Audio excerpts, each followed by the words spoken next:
turning point in history. Is this the time to gang up against Imran Khan? Have you no sense in your stupid heads?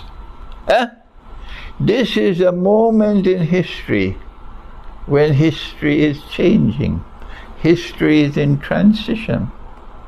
Which way will Pakistan go?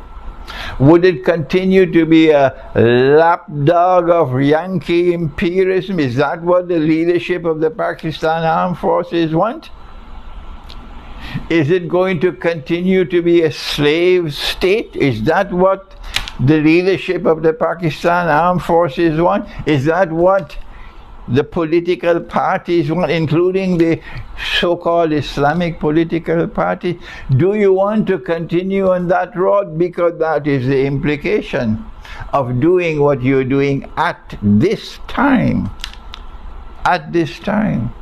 The road for Pakistan in terms of foreign policy, the road for Pakistan, if you are to be faithful to truth in the Quran that I have been explaining, the road to Pakistan is to continue to maintain the alliance with China that you had for more than 60 years now. A sensible alliance. Continue to maintain it. Build the same alliance with Russia and detach yourself from your slavish alliance with the West.